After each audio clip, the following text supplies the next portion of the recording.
noches, estamos en el Basta Ya en la Radio por FM Libre 92.7 del dial, Radio Comunitaria de Alberdi. Somos Eduardo Planas y Jorge Carranza. Estamos con nuestro operador, Ricardo Maidana. Pueden enviar mensajes al WhatsApp de la radio 351-86-72-070. Estamos con nuestro invitado, Aldo Francomano. Aldo es nacido y criado en el corazón de Alberdi, entre el Hospital de Clínicas y el Estadio de Belgrano. Tuvo siempre pasión por la radio. De niño, muy asombrado, escuchaba una radio a galena y al manubrio del triciclo le ataba una radio a transistores. Escuchaba fútbol, música y con el correr del tiempo noticias de la realidad social. La vida lo llevó por varios caminos y, abrazado a su profesión de técnico vial, recorrió rutas, pueblos y ciudades. Co-condujo en el año 2019, junto a Francisco Montaldo Riera y Arturo Vich, el programa radial de Corazón Sin Igual, que se emitió por Radio Gigante, en el que se difundió la actividad social y cultural de Barrio Alberdi, del Club Belgrano. Se indagó acerca de los acontecimientos sociales y políticos, tales como Reforma Universitaria, año 1918, el Cordobazo, año 1969, la toma de la cervecería Córdoba, año 1997, y la problemática de los pueblos originarios. Ha publicado el libro De Corazón Sin Igual, de Letra a Papel, de este año 2026.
Salina,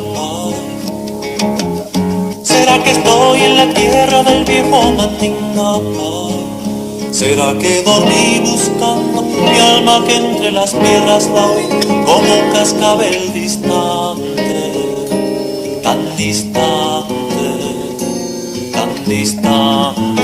Ay, ay, ay.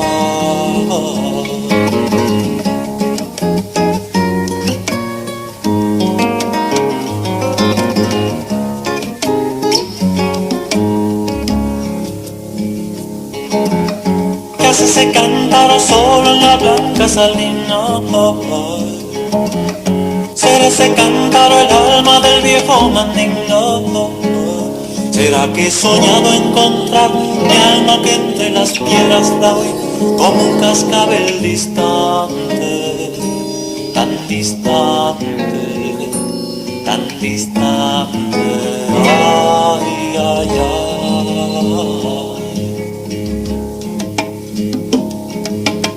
¿Cómo esperar que este cántaro traiga la lluvia? ¿Cómo esperar que te lluevan piedras del cielo? Si oigo que mi alma se va como un cascabel distante, tan distante, tan distante, que dijo venir galopando a la Salamanca. Ha sido la canción La Sal de Mandinga por Tambor, tema elegido por nuestro invitado Aldo Francomano. Sigue los dictados de su corazón. No tranza en su acompañamiento de las causas nobles, esas que soplan sus vientos buenos en la comunidad. Así la labor, el quehacer que no cesa de Aldo Francomano. En un mundo pleno de individualismo, sostiene la identidad barrial, la identidad cultural, busca y habla con quienes son fieles a sí mismos, recoge su testimonio. El tejido social ese tejido invisible que nos da su alimento invisible todos los días, se lo agradece. Bienvenidos a la nobleza, bienvenidos al mundo de Aldo Francomano. Hola Aldo, buenas noches. Hola Jorge. ¿Qué tal? Muchas gracias por tan elogiosas palabras, de las que no sé si soy realmente tan digno. Bueno. Se trata de ir por esa senda, ¿no es cierto? Seguro. Hemos leído el libro tuyo que recoge las entrevistas de Un corazón sin igual y un poco eso es lo que nos despertó su lectura. Bueno, querríamos escuchar algo que nos hayas traído. Bueno, para más o menos ubicar a la audiencia, el libro consta de 2 entrevistas que fueron originalmente varias de ellas realizadas en un programa de radio, en la radio que funcionaba dentro del Club Belgrano, que se llamaba Radio Gigante. Y ahí era un programa que iba los días miércoles en este horario, 20 horas, para difundir la actividad del barrio, tanto las cuestiones sociales, culturales, artísticas y, por qué no, políticas también, por supuesto. Lamentablemente, luego de la pandemia, la radio dejó de funcionar. Lo que a mí me dejó pensando que había entrevistas que tenían bastante sustancia como para que no quedaran solamente en un audio, que por suerte las pudimos recopilar todas en los audios originales, y a partir de allí fue el trabajo grande que hizo Andrés Francomano, mi hijo, para la desgrabación de estas entrevistas, pero él le puso una condición, que las desgrababa para hacer un libro, pero que el libro tenía que ser a beneficio del comedor popular que funciona en el predio de la ex cervecería Córdoba. Así que... Qué bueno esto. Cerró por todos lados. Sí. Gustosamente nos sumamos a esa prédica de acompañar al grupo de chicas y muchachos que hacen un hermoso trabajo ahí los días jueves. Están repartiendo 200 raciones de comida.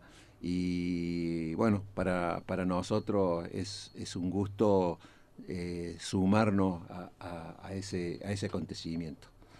Y así como se sumaron después de que terminó el programa de radio, las entrevistas las terminamos, en algunos casos las volvimos a retocar junto con los entrevistados, y a eso le sumamos nuevas entrevistas.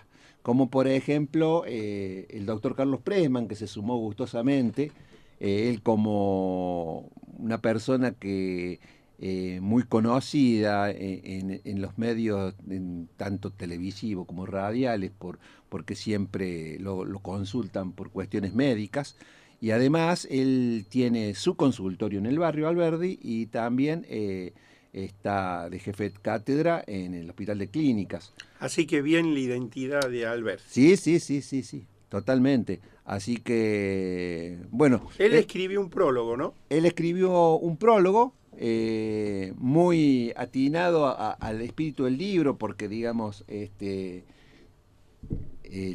realidad el prólogo yo se lo había pedido a Mariano Cognini, que es el hijo del fundador de la revista Hortensia. Y Mariano me dijo, mira, yo lo escribiría de todo corazón, me dice, pero es mejor que lo escriba mi amigo Carlos Pressman, dice, porque él también tiene identidad con el barrio y me parece que te va a sumar mucho por el nivel de las personas que has entrevistado. Así que bueno, yo no lo conocía a Pressman, nos citó en su consultorio, tuvimos una hermosa charla, él también es parte de los entrevistados, y gustosamente nos hizo un prólogo muy al estilo los personajes Negrazón y Chaveta, que eran una de las historias que traía la revista en cada número. Seguro. Dos personajes muy cordobeses, Negrazón y Chaveta. Negrazón y Chaveta, que se transportaban en una motoski. Sí. Ese era el término que usaban para la motoski, que era una Puma. La Puma, que fue una moto, para los más jóvenes que quizás no lo sepan, una moto que se fabricaba acá en Córdoba y que tuvo una popularidad inmensa. Digamos, dentro de la senda de un país industrialista y productivo, que en este momento vamos por otro rumbo, lamentablemente, pero que yo creo que en algún momento tendremos que volver a esa vía de industria y de progreso. El prólogo dice así. Empieza Negrazón. Empieza Chaveta. Oiga, negroide insurrecto, deje ya esa pumarola, que tengo una cuestión que dilucidar. Negrazón. Diga, Chavetín querido, que la pirula está en las casas. Chaveta. ¿Qué haríais vos si volvierais a nacer? Negrazón. La tengo más clara que la del huevo. Sería negro de Alberdi y pirata. Chaveta. No, Negrazón culiao. No quién sería, y sino qué haría y vos que no hay hecho. Negrazón. Ah, eso. ¿Qué haría si volvieran a hacer? Exactamente, contesta Chaveta. Nueva pausa y Negrazón contesta. Compraría dólares. En fin, ¿es posible una historia clínica de un barrio o de una pasión? ¿Cómo narrar con palabras las emociones que construyen una identidad propia y distintiva en Latinoamérica? Los autores asumen el desafío en biografías mínimas de grandes personajes de Alberdi que desnudan su alma en entrevistas. ¿Los comechingones originarios hacían cerveza? ¿Por qué lo llaman clínicas al barrio? ¿Por qué fue cuna de la reforma universitaria y el cordobazo? ¿Es el humor un germen de rebeldía? ¿Los piratas del Club Belgrano llegaron navegando por el río Primero? Demasiadas preguntas para un programa de radio que decidió dejar su huella escrita. No pierda más el tiempo en un prólogo menor para un gran libro. Póngase esa remera celeste o el gorro con el que va a la cancha, anímese a la nostalgia y corra hasta la línea final buscando las respuestas. Diagnostico que no se va a arrepentir. Carlos Pressman. Muy bueno, hermoso, hermoso. Un poco el espíritu del libro. Un poco. Sí. Hay algo, después vamos a hablar en detalle de las entrevistas. ¿Hay alguna entrevista así que te interese, que pueda la gente escuchar algo que le quede de la historia argentina, latinoamericana, cordobesa? Sí. Podría ser unos fragmentos de la entrevista que se le hizo a quien es nieto de Deodoro Roca, uno de los artífices de la reforma universitaria del año 18, y además hijo de Gustavo Roca, que fue un abogado defensor de presos políticos y de derechos humanos muy importante entre los años 60 y 70, en donde finalmente luego tiene que irse al exilio. Además, Gustavo Roca fue asesor legal del club aproximadamente en los años 60. Y hay una anécdota con el Che ahí, ¿no? Con Che Guevara. Exactamente, porque en su vida por la ciudad de Córdoba, Ernesto Che Guevara, que obviamente no era el comandante ni el líder revolucionario que con los años llegó a ser, era un gran lector. Y Gustavo en su casa mantenía parte de la biblioteca, de la gran biblioteca de Deodoro Roca. Entonces, en la casa de Gustavo Roca, Ernesto Che Guevara pasaba largas horas de lectura, entusiasmadísimo con tanto libro y un joven muy ávido de conocimiento. Bien. Y bueno,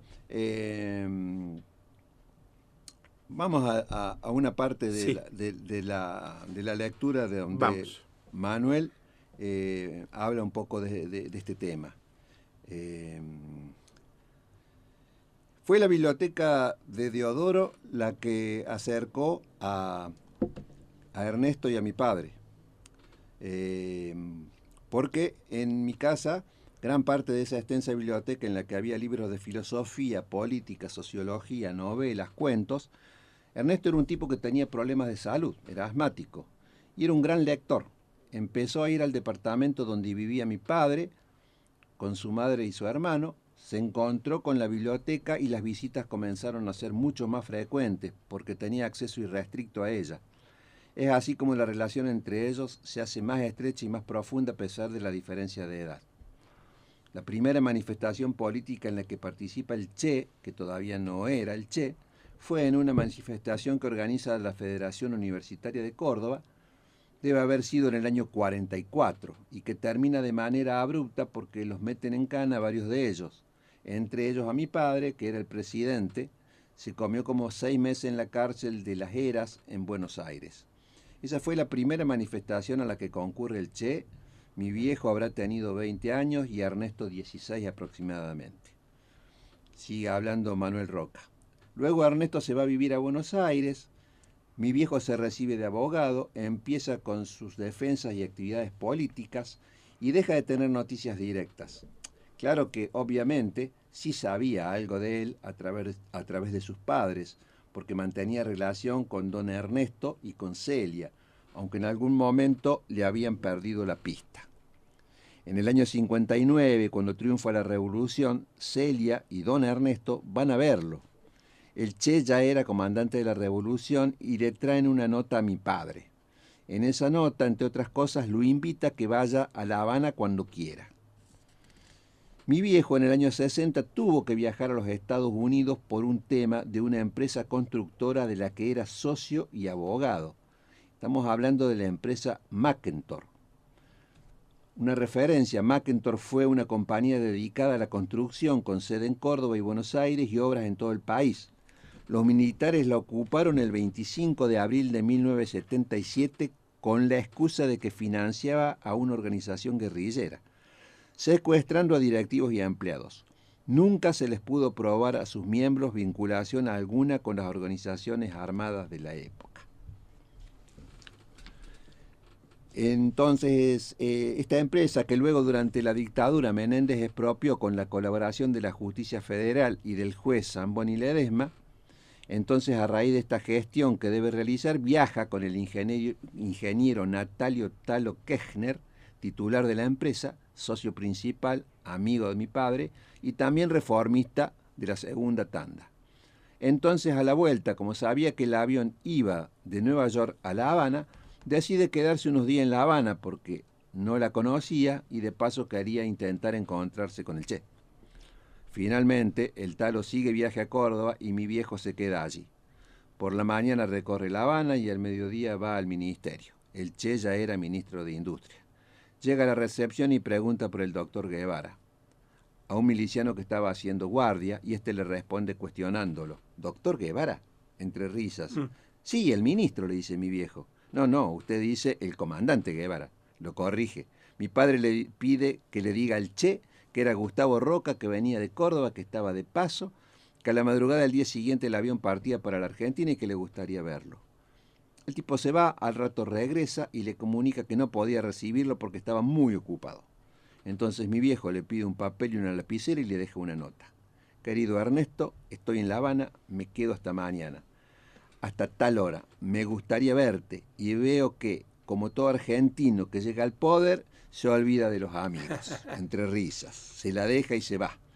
Sigue recorriendo la ciudad, paraba en el Hotel Habana Hilton, luego se llamaría La Habana Libre. En fin, hace sus cosas, va a cenar, da una vuelta, regresa al hotel entre las 2:30 y la 1 de la mañana, pide la llave en la recepción y el recepcionista le dice que no tenía la llave y que lo estaban esperando en la habitación. Cuando el viejo llega, toca la puerta y es el Che de Fagina quien lo recibe, le pide disculpas por no haber podido atenderlo. Qué anécdota.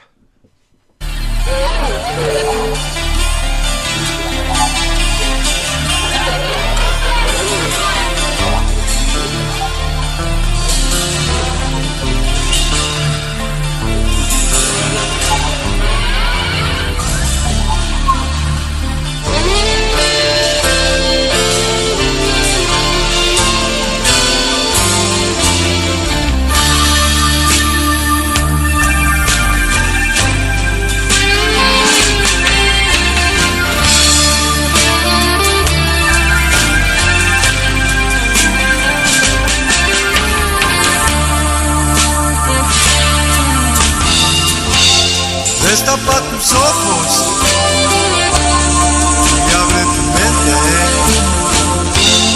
Mira el sol que brilla sobre tanta gente que vive y trabaja en tantas ciudades, buscando un refugio de sus soledades. Oiga, don, usted que tiene todo,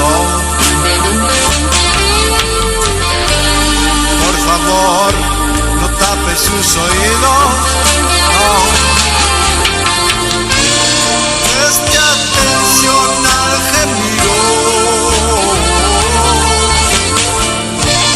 que se eleva desde el lodo.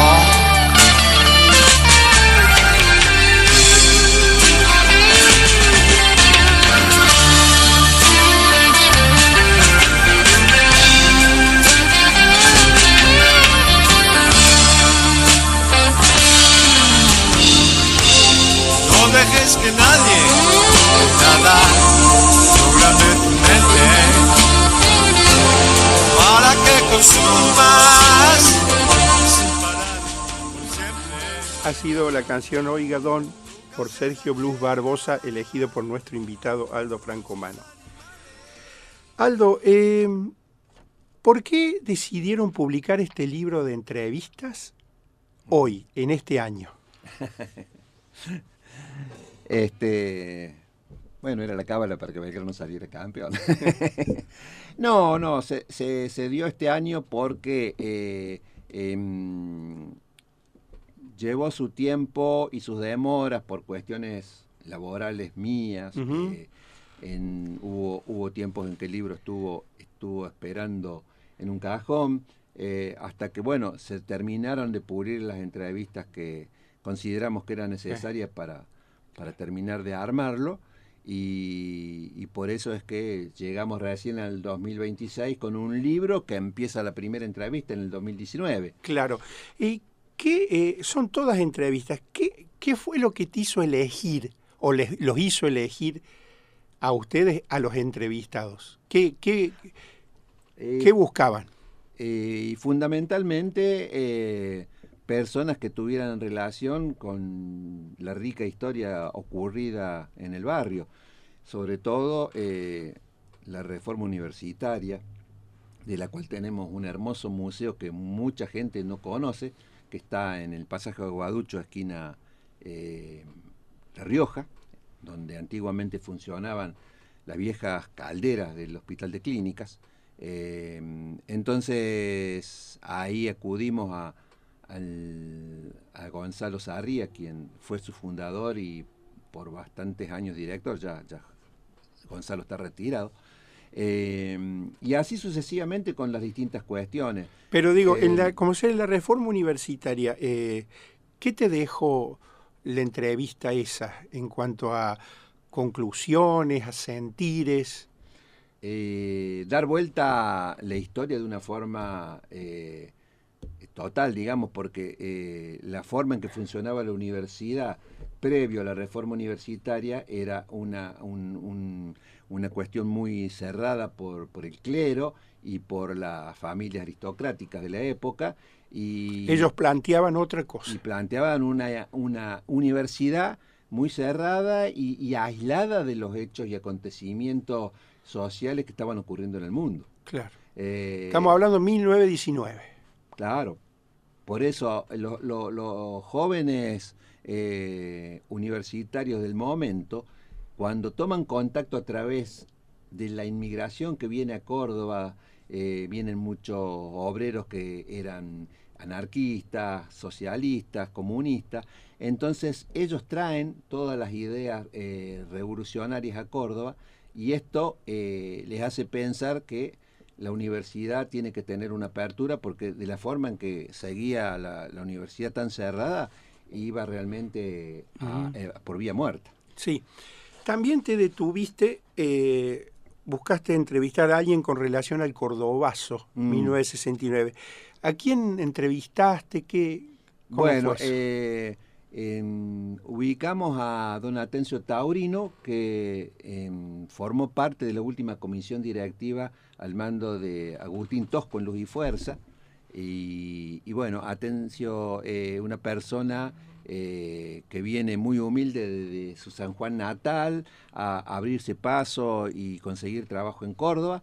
Entonces el primero trabaja en relación con la parte metalmecánica, él es asociado al ESMATA, y durante el Cordobazo él es un activo participante, todavía no como gremialista de Luz y Fuerza, pero sí dentro del sindicato de mecánicos y afines que era ESMATA. Se da ahí una conjunción entre los obreros y los estudiantes, ¿no? Absolutamente, porque la consigna en ese momento que se sentía muy fuerte en las calles era obreros y estudiantes unidos y adelante. Una consigna que con los años medio que se fue disociando. Cada uno fue resolviendo sus cuestiones o no por su lado, pero en ese momento había una mancomunión entre esos sectores que en definitiva pertenecen a la clase trabajadora. Tanto el estudiante como el trabajador. Y ahí había habido un disparador, ¿no? Que fue algo el gobierno había dictado una medida con respecto al sábado, o había algo... Claro. Tratan de imponer que el sábado, lo que se llamaba el sábado inglés, que se trabajaran las horas del sábado y no considerar las horas extras. Claro. Entonces, ahí ya dispara una cuestión de disconformismo. Claro. Entonces, ahí ya las centrales obreras deciden enfrentar esa situación. Uno te va escuchando y hace el paralelismo con lo actual y es algo que mueve, ¿no? Mucho. Sí. Hubo un hito también del barrio en 1997, que fue la toma de la cervecería Córdoba. Ahí también hablaron con alguien que dio testimonio de eso. Está considerada una de las tomas más prolongadas en la historia del sindicalismo argentino. Y bueno, afortunadamente tenemos en el barrio aún a uno de quien fue dirigente y estuvo en la toma completa, digamos. Me estoy refiriendo, se me van los nombres, discúlpame, Dante Martínez. Dante Martínez. Dante Martínez. Dante, nacido y criado en Alberdi, bueno, él cuenta que de chico iba a la cancha y se metía entre la gente y se hacía entrar por alguno de la mano. Crecido y estudió en el Colegio Manuel Belgrano, no teniendo actividad de política estudiantil en el Manuel Belgrano, porque él todavía dice que no había desarrollado esas inquietudes. Pero ya terminando el Belgrano ya empieza a trabajar en la cervecería y ahí sí ya le empieza a llamar la atención la disparidad de tareas y de remuneraciones que había entre los sectores productivos y los sectores, digamos, corporativos. Claro. Entonces ahí cuando lamentablemente la firma llama a convocatoria de acreedores, se produce la toma en el gobierno de Ramón Mestre, fue en esa época, que bueno, que lamentablemente termina con el cierre definitivo de la cervecería. También entre las entrevistas abordan profundamente la problemática de los pueblos originarios, algo que está muy presente en el barrio, ¿no? Ahí entrevistaste al curaca Hugo Acevedo. Así es. ¿Qué fue lo más saliente de eso? ¿Qué fue lo que te dejó? La lucha de los... Claro, cuando lo convocamos a Hugo para que nos comentara un poco cómo fue él mismo descubrir sus orígenes y sus ancestros originarios, y cómo la historia fue tan dura para, por ejemplo, su madre, que tenía tanto resentimiento, digamos, social por cómo se maltrataba a las personas que respondían a la cultura aborigen, que la madre una vez le dice que si él quiere seguir en esta senda de seguir el descubrimiento de sus orígenes, que no considere más que ella es su madre. Esa es una cosa muy fuerte porque, claro, eran muy atacados. Entonces hubo casos como ese, donde que se negaba el origen y decían, vos tenés que decir que sos descendiente de español. Y se entiende eso desde el punto de vista de la discriminación tan fuerte que han sufrido. Entonces fue una forma de hacer que muchas familias fueran desprendiéndose de su raíz originaria. ¿Todavía hay una comunidad? Sí, totalmente. No solo acá en la ciudad, sino que en el interior también. Y bueno, ni hablar que acá en el barrio todavía se reclama por la casa del curaca Belisario, ay, ¿cómo es el apellido? Bueno, hay una casa acá en la calle León Pinelo donde todos los lunes se hace una ceremonia, hay un tacu muy, muy ancestral que no sé la cantidad de más de 100 años que tiene el árbol, y se hace una ceremonia ahí, se reclama a la provincia por la devolución de esa casa que en su momento el curaca se la cede en comodato a la provincia para que supuestamente funcionara ahí una seccional de policía o algo así. Está bien. Bueno, estamos acá en la FM Libre, entonces también está la entrevista al padre Horacio Saravia, ¿no? Que hay una relación con esta radio, con Totalmente. el Centro de Cultura Aborigen. Él te habló mucho sobre la teología de la liberación, ¿no? Entre otras cosas. Sí, claro, porque, bueno, Horacio refiere que cuando él se ordena sacerdote y del arzobispado le indican que va a ejercer su sacerdocio aquí en el barrio, dice que inmediatamente el barrio lo capturó, lo conmovió por todo lo que representaba en la historia de Córdoba, y después haber sido de alguna manera la punta de lanza de ir descubriendo quiénes eran las familias que habían perdido su identidad originaria, y gracias a una tarea muy, muy trabajosa y laboriosa en el arzobispado, en los archivos históricos de la provincia, para saber cuáles eran las familias que, bueno, que al día de hoy ya son muchas las que ya tienen conocimiento de dónde provienen, ¿no?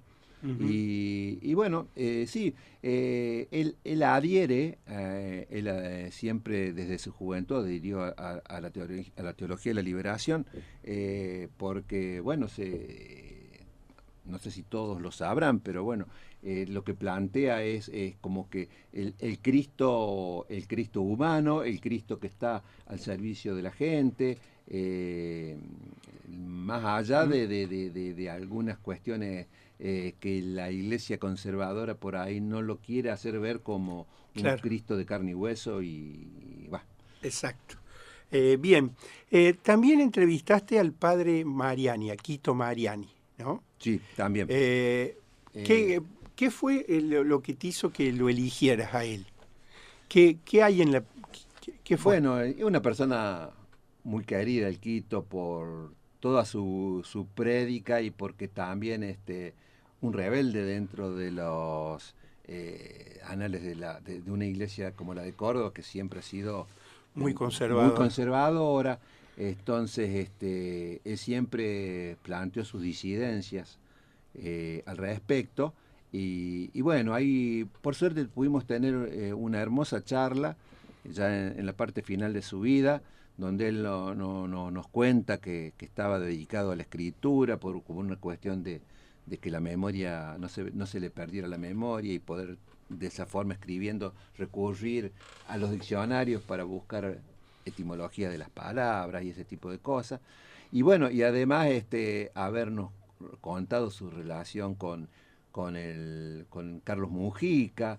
Él en un momento de la conversación nos refiere que que Mujica, a pesar de que sabía que él estaba ya señalado por la dictadura como una persona que podía correr que su suerte podía ser la de desaparecer, no se quiso ir, y dice que de la ansiedad que tenía había engordado mucho de peso porque comía en exceso, digamos, por la ansiedad. Claro.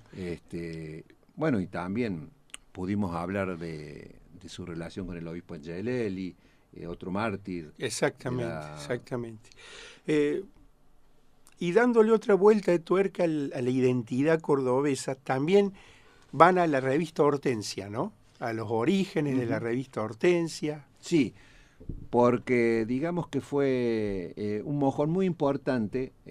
Si hoy los comediantes cordobeses pueden tener su show y lucirse por el país, el origen de todo esto está prácticamente en la creación maravillosa de la revista de Cognini, que nuclea a lo mejor que había en ese momento en el humor gráfico, como era Cris, el Negro Fontana Rosa, como cuentistas el Pelado Alonso, el Gordo Oviedo, a quien por suerte también en sus últimos años de vida pudimos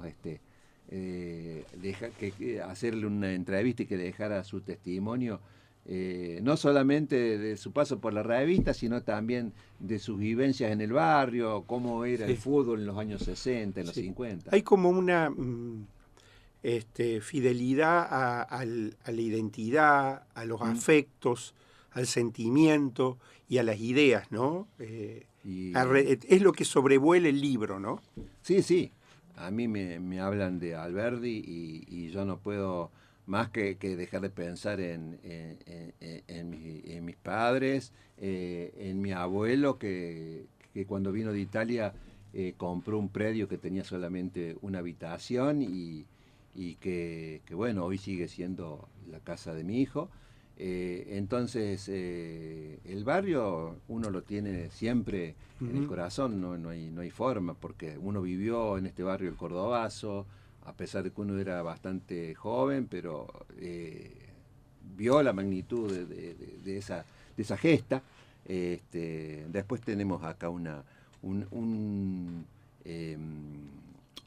texto inédito que no está en el libro, al respecto, que se llama 1968. Bien, retraigo a la realidad actual, ya saliendo del libro. Sí. ¿Qué cosas de la realidad actual te conmueven, te duelen, te emocionan?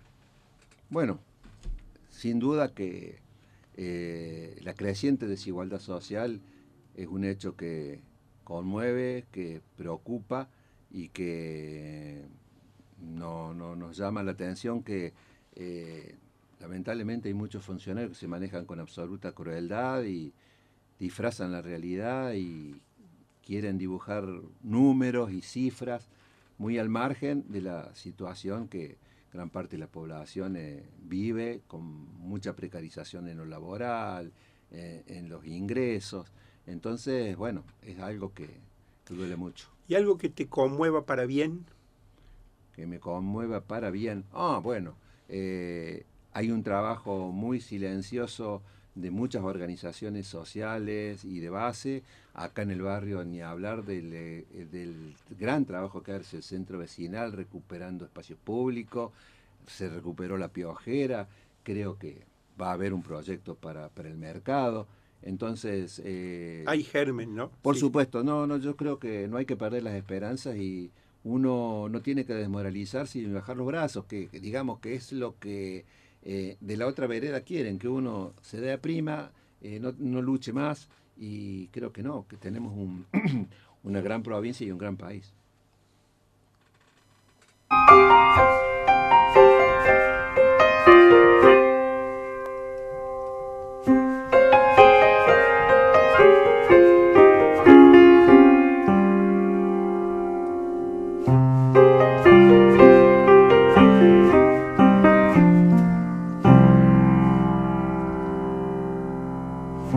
La noche está aquí, un silencio te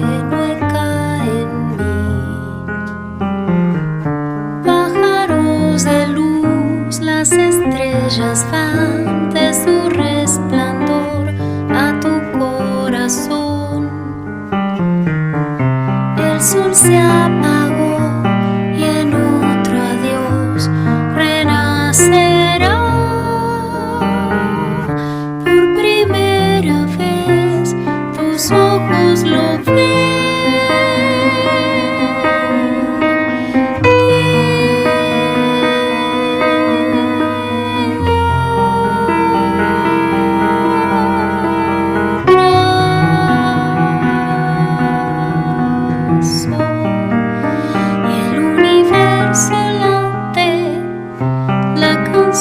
Que en esta noche nos bese a los dos.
Primer atardecer por Minguingar Anmo y Guadalupe Gómez, elegido por nuestro invitado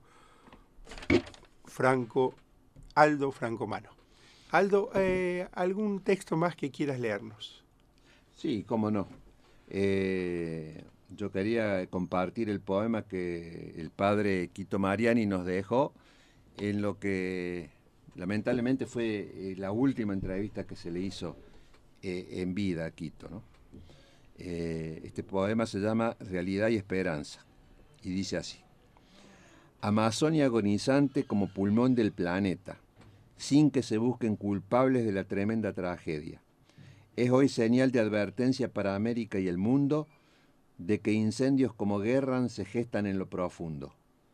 Seductores golpes blandos de hipócrita no violencia brindaron abierto el campo para anular las conciencias. Con gobiernos payasescos a lo Trump y Bolsonaro, la libertad y el progreso quedaron esclavizados. Y un sistema pernicioso, antiambiental y antihumano, logró ocultar en su foso al león sudamericano. También estamos nosotros en similar situación, con títeres que hacen solo lo que les manda el patrón. Ilusiones ahogadas y sueños desmoronados, con mentiras inventadas y condenas del pasado. Es este nuestro presente de neoliberalismo aplicado crudamente con opresión y cinismo. Nadie se puede atrever a afirmar con precisión que todo ha sido mejor en el tiempo que pasó. Pero decir que nosotros, recorriendo nuestra historia por 70 años y más, hemos vivido sin gloria, es ignorancia falaz. Dificultades y errores en el largo caminar, militantes corazones consiguieron superar. Tan solo las dictaduras de armas, represión y sangre, o de hipócritas posturas de cipayos criminales, ensombrecieron los cielos de la América Latina. Y vendieron sueños y suelos saqueados a la Argentina. Aliados, dinero y odio consiguieron encender esa hoguera en la que todos podemos dejar de ser, con tierras enajenadas, soberanía vendida y pobreza desbordada hasta indigencia que humilla. La patria avanza doliente, herida en lo más profundo por este turbio presente que oscurece su futuro, burlándonos de una historia que en su ignorancia desprecia. Tiemblan ante la memoria que lastima sus conciencias, sometidos y comprados desde afuera y desde adentro, frente a este pueblo obstinado en valores y nobleza, que va dejando de lado sus armas y prepotencia. Es hora que despertemos con los gritos del pasado, que son reclamos y lamentos de próceres injuriados, que caminemos con ellos la verdad de nuestra historia y escalemos con su anhelo las cumbres de la victoria.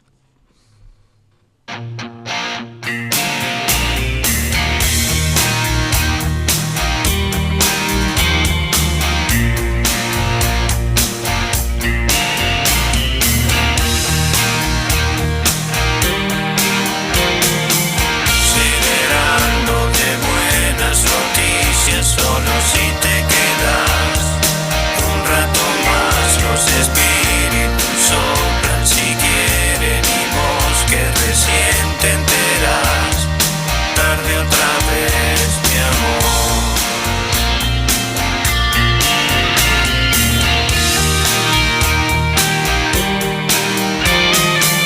Sigo siendo el mismo de siempre y te aburre mi voz. Llega el adiós, vengo cínico, fóbico, crudo. Ha sido Había una vez por el Indio Solar y los fundamentalistas del aire acondicionado. Tenemos tiempo muy corto como para que nos leas algo más. Vamos. Bueno. Sin mucha introducción. Así Esto llegamos se bien. llama 1968. Me llamo Daniel y crecí a 100 metros de Gigante de Alberdi, estadio que con el correr de los años y los jugadores que vistieron la celeste pasó a llamarse Julio César Villagra. Pero vamos atrás en el tiempo, al año 1968. Hace más de 50 años que retumba, no sé dónde, quizás en mi cabeza, tal vez en mi corazón, el coro de voces que conmueve el barrio. Viejo y glorioso Belgrano, de corazón sin igual, gracias por las sensaciones que nos hiciste sentir. Tu hinchada te lo agradece y te alienta hasta el final. Luis es mi amigo, un hermano de la vida y compañero de colegio. Su madre Berta es enfermera en el Hospital Clínicas. Che, la Chiva Altamirano y el Alberto Lisiardi, que juegan en Belgrano, trabajan en las calderas del hospital. A la salida del cole podríamos pasar a saludarlos, comenta Luis. El cole queda cerca de casa, es el Mariano Moreno de Santa Rosa y Santa Fe y el hospital queda a mitad de camino. No me digas, le dije incrédulo, ¿pero nos dejarán entrar? Dani, soy el hijo de la Berta, puedo entrar hasta los quirófanos. ¿Querés que presenciemos una cirugía? Ni loco, me desmayo de la impresión. Mejor vamos a ver a la Chiva. La última hora de clase teníamos historia, los minutos se hacían eternos, hasta que sonó el timbre. De verlos en la tele o en el diario a poder saludarlos. Llegamos al fin, cruzamos todo el hospital hasta llegar a las calderas y allí estaban nuestros ídolos de mameluco, junto a otros laburantes, bromeando entre ellos. Imaginé que tenían una identidad secreta, como Clark Kent era Superman, y que los domingos se vestían de cracks. Pero no, ahí entendí todo. Belgrano es Olverol, sacrificio, dignidad, pasión y laburo, siempre. Pasaron los años y esa imagen la llevo conmigo. La Chiva nos miró y nos dijo, el domingo tenemos que ganar. Y así fue, gran revuelo en el barrio. La B es el primer club de Córdoba en clasificar a un campeonato nacional de AFA. Va a jugar por los puntos contra el River del Pinino Más, el Boca de Ratín. Ese campeonato nos tocó con Boca de visitante en la Bombonera y en la fecha 12 de local contra River. Solo no nos van a dejar entrar al partido, pero el tío de mi viejo, don Salvador, es hincha de Universitario, pero como le gusta mucho el fútbol, seguro nos lleva. ¿Qué te parece, Luis? Claro, dijo Luis, el tío que tiene un taller sobre la calle de La Rioja. Dicho y hecho. Llegó noviembre y no se hablaba de otra cosa que de Belgrano River. A pesar del revuelo de los estudiantes del Clínicas, a quienes el gobierno de facto de Onganía les había cerrado el centro de estudiantes, y las paredes del barrio se pintaban pidiendo libertad. Al final llegó el gran día. Ese domingo 24 de noviembre amaneció con viento y lluvia, pero no impidió que la gente copara el estadio. Nadie quería faltar a la cita. Las tribunas explotaban de trapo celeste, pero el temporal pudo más que el entusiasmo popular y el partido se postergó para el día siguiente. Lunes con sol y volvimos a copar a Alberdi. Entre apretujones y mandarina, don Salvador, Luis y yo nos ubicamos en la actual tribuna Tito Cuellar. Arrancó el partido. River ataca hacia el arco que da la Cervecería Córdoba.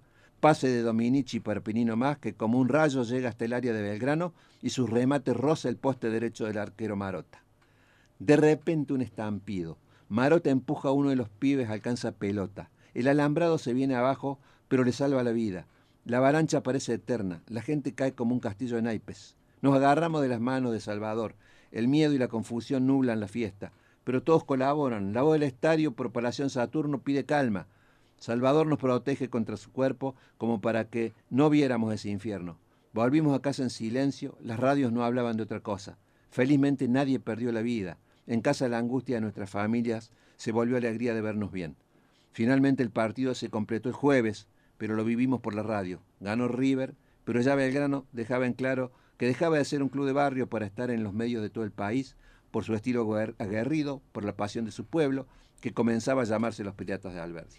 Alberdi dejaba de ser el prócer de las leyes para convertirse en un lugar, la cuna del Club Belgrano, y aún sin sospechar que solo faltaban 6 meses para el 29 de mayo de 1969 y el mundo supiera de Clínicas, de Belgrano y del principio del fin de una dictadura. Hermoso relato, Gracias. mucho sentimiento, hermoso. Bueno, para despedirte lo que quieras decir. Agradecer a la emisora, a ustedes por este espacio que conducen y me parece fantástico porque debe ser el único programa de Córdoba que está dedicado a editores y escritores de todo tipo de literatura, lo cual no es poco, en una ciudad que precisamente se caracteriza por la cantidad de producción gráfica que tiene, afortunadamente, ¿no? Bueno, Aldo, ha sido realmente un placer tenerte en el programa. Se llenó de Alberdi el estudio. Muchas Nos gracias. vamos yendo hasta el próximo martes, en que el invitado va a ser el poeta Ramiro Pros. Buenas noches. Cínico, fóbico, crudo, hervido y asado por dos. No han despejado